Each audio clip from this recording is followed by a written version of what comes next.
Bonjour, Ciel Mon Info, c'est l'occasion de rencontrer des chrétiens d'ici et d'ailleurs. Aujourd'hui, nous vous proposons de découvrir la responsable romande de l'Armée du Salut. Sylvette Huguenin, bonjour. Bonjour, Serge. Alors, vous êtes la responsable ou la divisionnaire, c'est comme ça qu'on doit s'adresser à vous. Vous êtes la divisionnaire responsable de l'Armée du Salut en Suisse romande et vous venez avec votre secrétariat de déménager à Yverdon-les-Bains. Alors, pourquoi ce déménagement ? Parce qu'initialement, il y avait deux divisions en Romandie. Il y avait une du côté du Jura, où les bureaux étaient à Neuchâtel, et puis une autre du côté du Léman, où les bureaux étaient à Lausanne. Et donc vous avez fait un compromis? Non, mais ça fait déjà longtemps. Ça fait une quinzaine d'années qu'il n'y a eu plus qu'une division, et on avait gardé le siège, le bureau à Neuchâtel, en disant on va déménager sur Yverdon. Et le temps de trouver des locaux, de construire, enfin voilà, ça fait 15 ans, et maintenant on est à Yverdon. Alors vous venez d'inaugurer ces locaux, comment est-ce que ça s'est passé ? Alors c'était un gros travail, parce que vous avez vu que c'est tout un complexe. On était, le poste d'Yverdon, de l'Armée du Salut d'Yverdon-les-Bains existe depuis 130 ans à Yverdon. On était déjà, pour ceux qui se rappellent, une vieille petite maison sur la rue Aldimand. Donc c'est dans le même quartier qu'on a reconstruit dans un complexe le poste de l'Armée du Salut et qu'on a mis en dessus des bureaux pour le siège de la division de la Suisse romande. Alors je vous propose maintenant de voir quelques images.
Sylvette Huguenin, qu'est-ce que ça vous fait de voir ces images ? Ça me fait plaisir, c'est beau, on est heureux d'être ici. Oui, c'est vrai que le quartier, c'est un nouveau quartier sur Yverdon-les-Bains, est vraiment magnifique. Et c'est d'habiter, de travailler dans un quartier, c'est vraiment là où l'Armée du Salut aime être, au milieu des gens, où les gens vivent, où les gens passent, où les gens nous voient aussi. Alors il y a une petite spécificité architecturale, vous avez latéralement de votre lieu de culte, vous avez des baies vitrées. C'est original, ça permet finalement de voir en permanence ce qui se passe dans vos locaux. Exactement. Alors c'était un peu... c'est un peu audacieux quand même. Voilà, et au début un peu surprenant, un peu perturbant. Des fois on se disait mais tout le monde nous voit, mais on se dit mais on a envie d'être visible. Donc finalement c'est l'idéal, c'est que les gens puissent voir, on n'a rien à cacher, les gens peuvent voir ce qui se passe et peut-être même avoir envie de nous rejoindre. Sylvette Huguenin, vous aimez dire que votre plus importante formation, c'est votre vie. Alors pourquoi est-ce que vous affirmez cela ? Parce que j'ai vécu des choses, pas mal d'épreuves, comme des choses pas faciles depuis petite. Et puis je pense que c'est vraiment ça qui m'a formée à la vie, qui m'a formée à la résistance, à trouver des solutions, à certains combats pour y arriver. Alors, vous êtes infirmière de formation. En 1992, vous partez au Congo-Brazzaville avec votre mari qui est médecin. Qu'avez-vous fait là-bas? Alors, il était responsable des services de santé de l'Armée du Salut pour tout le Congo-Brazzaville. Et puis, moi, j'étais surtout, on avait déjà 3 petits-enfants, en soutien à son travail à lui, à organiser déjà la vie pour une famille en Afrique, dans le cadre là où on était, à Brazzaville. Et puis, je m'occupais aussi du dépôt des médicaments, des commandes, la répartition pour les différents centres. Alors, vous vivez avec votre mari plusieurs années là-bas et en 1997, c'est un drame par lequel vous passez. Votre mari décède de la malaria alors qu'il était médecin. Comment est-ce que c'est possible, ça? Alors, il faut savoir que la malaria, le paludisme, ça tue, ça continue de tuer. On fait des progrès, on fait vraiment des progrès, mais c'est vraiment une cause de mortalité, surtout en Afrique, qui est importante. Et puis on a partagé le sort de beaucoup d'Africains. Pourtant, on a pris la prévention, on a fait tout ce qu'il fallait. Vous aviez fait le maximum, vraiment? Vraiment, on l'a fait pendant les 4 ans et demi qu'on était là-bas, tous les jours. Mais ça n'a pas suffi. Et puis, c'est des choses qui arrivent, quoi. Et comment est-ce qu'on se reconstruit quand on perd son mari? Vous deviez avoir la trentaine, j'imagine. Oui, à peine plus. Il y a tout qui s'écroule dans un premier temps. On ne sait pas trop comment on va s'en sortir. Moi, j'avais déjà perdu mon papa en étant jeune, donc j'avais le témoignage de ma maman qui avait pu s'en sortir, qui avait bien vécu, enfin voilà, au mieux qu'on pouvait. Donc j'avais, je pense, un exemple qui m'a aidée. Et puis c'est surtout ma foi, enfin de dire, dès le début, j'ai entendu Dieu qui me disait, mais je serai là, je vais pas t'abandonner. Donc je savais que je pourrais compter sur Dieu et que grâce à lui, j'allais m'en sortir, mais un jour après l'autre, quoi. Finalement, lorsqu'on découvre un peu votre trajectoire de vie et ce que vous faites aujourd'hui, on se dit que vous partagez en Suisse romande le sort de pas mal de femmes seules. Est-ce que vous vous identifiez à cette trajectoire de vie? Oui, alors moi j'aime beaucoup le sujet des femmes seules, mais les femmes toutes aussi. Et j'ai envie de les encourager à prendre leur place aussi, à se développer, je dirais. Parce qu'après le drame, donc 9 jours après le décès de votre mari, vous revenez en Suisse avec 4 enfants. Et là, il faut tout reconstruire. Il faut tout reconstruire. Alors, comme on est parti avec l'Armée du Salut était toujours là, donc je suis rentrée à l'Armée du Salut. Ils ne m'ont pas abandonnée, ils m'ont aidé à trouver un logement et puis après à continuer de travailler pour l'Armée du Salut. Donc c'était quelque chose d'énorme où je n'avais pas besoin de tout recommencer toute seule. J'avais aussi une famille qui m'attendait ici, j'avais beaucoup d'amis. Donc c'est clair que dans ces situations, c'est indispensable, enfin c'est ce qui aide le plus. Et concrètement, vous vous retrouvez à Genève comme réceptionniste dans un hôtel? J'ai fait 4 mois à Yverdon quand même avant d'aller à Genève. D'accord, donc vous avez vraiment un point d'ancrage dans le Nord-Vaudois. C'est ça, parce que ma maman habitait à Yverdon, donc voilà, mais c'était 4 mois de repos. Et après, effectivement, je suis partie sur Genève où on avait déjà habité, donc je connaissais, j'avais des amis et j'aimais Genève aussi. Et puis là, vous commencez comme réceptionniste dans un hôtel de l'Armée du Salut, parce que non seulement l'Armée du Salut héberge des sans domicile fixe, mais là encore un hôtel pour des gens plus fortunés. Voilà, qui permet de soutenir des projets sociaux. Donc mes amis travaillaient là, j'ai pu travailler avec eux et puis j'ai beaucoup aimé de pouvoir rencontrer des gens d'une autre manière, mais de les rencontrer dans le cadre de l'hôtel. Et comment est-ce qu'on se reconstruit après un tel malheur? Alors c'est un jour après l'autre. C'est le fait d'avoir 4 enfants en bas âge, je pense que c'était difficile, mais en même temps ça m'a beaucoup aidée parce que la vie ne s'arrête pas, elle est là tous les jours. Et puis de pouvoir vraiment compter sur Dieu, de pouvoir, ma foi, elle a aussi changé dans le sens que il y a tout qui s'écroule et puis il n'y a plus que le plus important qui reste, j'ai envie de dire. Et le plus important dans ces circonstances? C'est l'amour de Dieu, c'est de savoir qu'il est là, de découvrir un Dieu aussi qui était un peu différent, auquel je pouvais adresser mes questions, je pouvais même être en colère contre lui par moments. Et puis, vous vous rappelez de journées ou de temps où vraiment vous criez à Dieu en disant pourquoi est-ce que je passe par... Alors que finalement, vous vous êtes engagé à partir en Afrique pour être quelque part à son service. Ouais, alors j'ai eu beaucoup de dialogue avec lui, je ne vais pas tout vous les dire, mais je sais qu'à un moment donné, avec mes enfants, j'ai dit, mais j'arrive plus.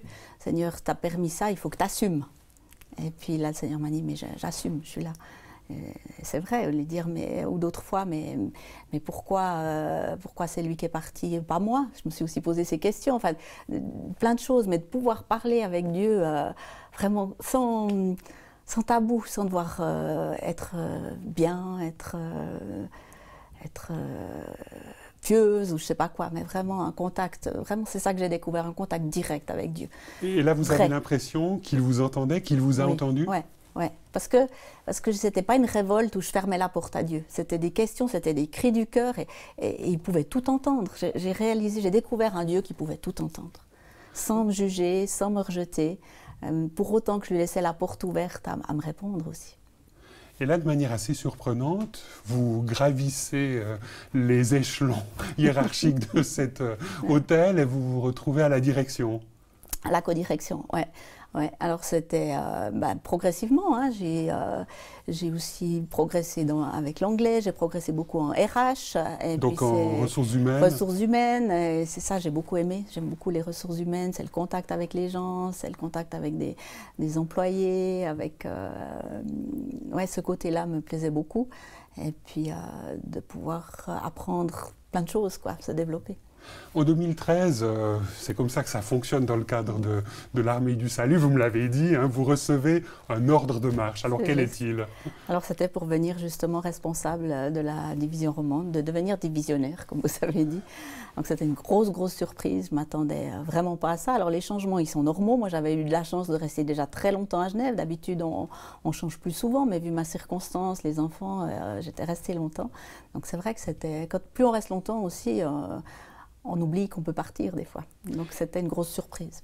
Alors expliquez-nous en 2 mots en quoi consiste ce rôle de responsable des postes ou des paroisses de l'Armée du Salut en Suisse romande. Alors c'est très varié, hein. C'est vraiment le soutien des officiers, hein. C'est les pasteurs des postes, le soutien spirituel, le soutien administratif, il y a les budgets, il y a les bâtiments et puis les visites des postes, les visites le dimanche pour participer. Donc vous prêchez aussi régulièrement. Je prêche. Et vous essayez aussi quelque part de dynamiser ces postes, de leur amener un souffle de vie. Exactement, puis de les encourager, de voir aussi comment on peut faire ensemble. C'est aussi une très bonne équipe, les officiers entre eux, on se retrouve régulièrement pour des rencontres d'officiers, des retraites. Et là, il y a aussi une très bonne dynamique que j'essaye d'encourager. Comment on est ensemble dans le même bateau, comment on peut avancer, comment on peut dynamiser nos postes. Rencontrer la société, être qui on doit être là où on est. Alors ce qui est important de savoir, c'est que d'un côté, il y a ces postes ou ces paroisses ou églises, et de l'autre, il y a les institutions sociales. Et vous ne gérez pas les deux? Non, ça c'est clairement séparé. Oui, c'est clairement séparé parce que c'est tout un domaine très différent, hein, des contacts avec l'État, avec plein de choses, c'est des grosses institutions. Mais on peut dire qu'on ne peut pas complètement séparer le travail social parce qu'on fait aussi du travail social dans les postes. Alors cela, ça me concerne. Le socio-diaconal, qu'est-ce qu'on peut faire à un niveau peut-être plus bas, mais vraiment, on essaye aussi de développer le côté social dans nos postes qui, pour nous, est important. Ça va avec. Alors, en tant que responsable de l'Armée du Salut en Suisse romande et de ces postes, quels sont les plus gros défis auxquels vous avez affaire aujourd'hui? Alors, je dirais que c'est de rester l'Armée du Salut, d'être l'Armée du Salut. Et qu'est-ce que ça veut dire, être l'Armée du Salut? Ça veut dire être là dans la population, être en contact avec les gens, les rencontrer, répondre à leurs besoins. Et quels sont les besoins des romans aujourd'hui? Comment est-ce que quel est le type de population que vous rencontrez? Alors bon, c'est vrai qu'en tant qu'Armée du Salut, on a souvent contact avec des gens plutôt socialement en difficulté. C'est un petit peu notre population, parce que c'est la définition un petit peu, ou notre histoire de l'Armée du Salut, mais pas que. Pour nous, les hommes et les femmes du canton de Vaud, mais de la Romandie, de la Suisse, de l'Europe et plus loin, ont des besoins de sens, d'espérance, une recherche aussi, souvent beaucoup de solitude. Donc on aimerait vraiment rentrer dans ces besoins des gens pour les mettre en contact avec Dieu, parce que ce qu'on croit, c'est vraiment une relation avec Dieu par Jésus-Christ qui peut apporter les réponses existentielles. Et ça, c'est une découverte que vous faites régulièrement, ou une redécouverte, le fait que la rencontre avec Dieu, même parmi les personnes les plus marginalisées de notre société, ça peut changer quelque chose? Ah oui, ça peut changer. Bien sûr, ça donne un sens, ça donne la dignité aussi. Dieu nous, peut-être pas, c'est des fois nous qu'on commence à redonner la dignité à quelqu'un, mais à cause de Jésus-Christ, à cause de Dieu. Donc c'est Dieu qui redonne un sens à tout homme et toute femme. Et vous, en tant que divisionnaire, excusez le terme, vous êtes encore en contact avec ces réalités-là? Vous découvrez, vous avez l'occasion d'accompagner des gens qui redécouvrent une dignité au travers de l'évangile de Jésus-Christ? Alors pas autant que j'aimerais. C'est toujours un peu comme ça quand on est dans des postes un petit peu administratifs, mais je fais aussi partie du poste, la paroisse d'Yverdon, donc en tant que soldat, là, comme tout le monde, et de pouvoir essayer de rencontrer mes voisins, de rencontrer... Tout à l'heure, je vais essayer d'aller manger avec tous ceux qui viennent manger à l'Armée du Salut à midi le vendredi. Donc c'est aussi l'occasion de les rencontrer. Et dans certains programmes aussi de voir... oui, j'ai ces occasions, pas beaucoup. Sylvette Huguenin, merci beaucoup de nous avoir rejoints sur ce plateau de Ciel Mon Info. Je rappelle que vous êtes la responsable des postes de l'Armée du Salut en Suisse romande, Madame la divisionnaire, si on ose risquer le terme. Merci d'être venue jusqu'à nous. Madame, Monsieur, nous espérons que cette émission vous aura intéressé. Au revoir et à bientôt.